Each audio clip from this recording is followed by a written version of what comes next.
नमस्कार दोस्तों, आज की कहानी है बहू के लिए कैसे भूल गए।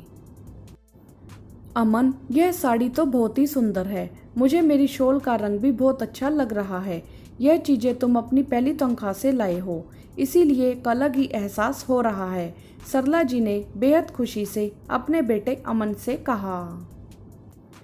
अमन, जिसकी नई नौकरी लगी थी, आज उसकी पहली तनख्वाह मिली थी, जिससे वह अपनी माँ के लिए एक साड़ी और अपने पिताजी के लिए एक जोड़ी कपड़े और अपने छोटे भाई के लिए एक फ़ोन लाया था। 2 महीने पहले ही अमन की शादी हुई थी। अमन की पत्नी नेहा रसोई में काम कर रही थी। वह भी मन ही मन खुश हो रही थी कि अगर अमन जी सबके लिए कुछ लाए हैं तो मेरे लिए भी कुछ ना कुछ जरूर लाए होंगे।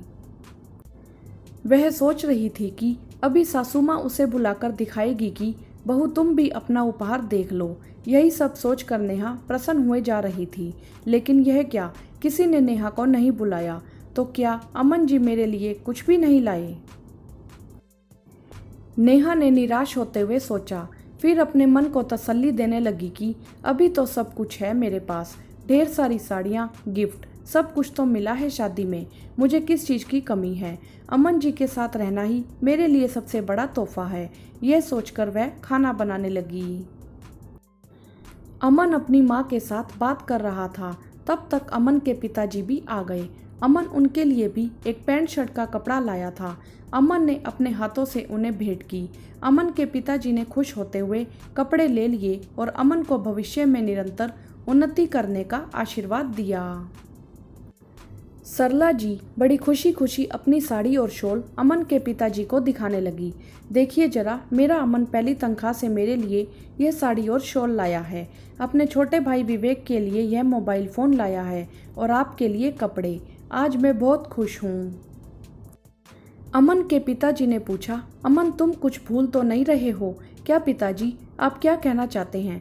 अमन बेटा, तुम हम सब के लिए कुछ ना कुछ लाए हो, लेकिन क्या तुम नेहा के लिए कुछ नहीं लाए? अब वह भी इस घर की सदस्य है, हमारे घर की लक्ष्मी है। तुम्हें उसके लिए जरूर कुछ ना कुछ लाना चाहिए था। और सरला, तुम बस अपने और हमारे सामान को देखकर ही खुश हो रही हो। तुम्हें जरा भी ध्यान नहीं आया कि अगर अमन सब के लिए गिफ्ट लाया है तो नेहा के लिए क्यों नहीं लाया? भले ही नेहा कुछ ना कहे, लेकिन अब हमें भी उसका ध्यान रखना है। यह बात तुम कैसे नहीं समझी सरला?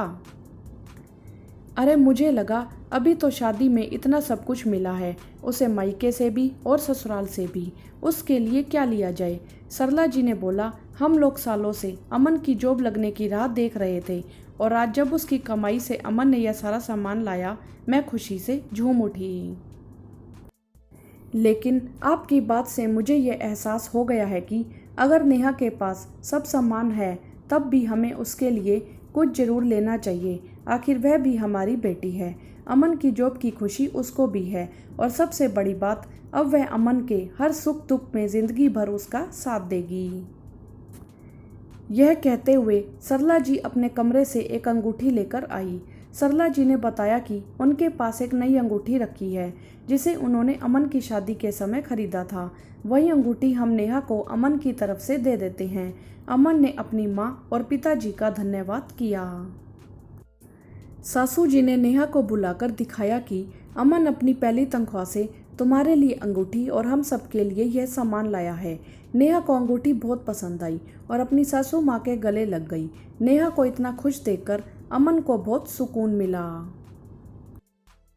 वह सोच रहा था कि पिताजी ने बात बिगड़ने से पहले ही संभाल ली और माँ की समझदारी से वह अपने आप को खुश नसीब समझ रहा था। उसे समझ आ गया था कि यही तो होता है परिवार, जहाँ अगर किसी से गलती हो भी जाए तो दूसरा व्यक्ति तुरंत उसे सुधारने का प्रयास करता है।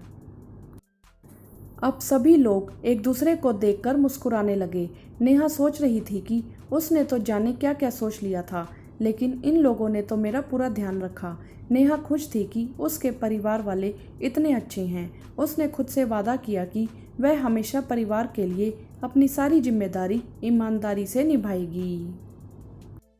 दोस्तों, घर की बहू के साथ अगर आप अच्छा व्यवहार करेंगे तो वह भी मन से आपको प्यार और सम्मान देगी। यहाँ अमन के पिताजी ने बात बिगड़ने से पहले ही संभाल ली और नेहा के मन में सभी के लिए प्रेम और सम्मान बढ़ गया। वीडियो को लाइक करें, शेयर करें और चैनल को सब्सक्राइब भी करें। धन्यवाद।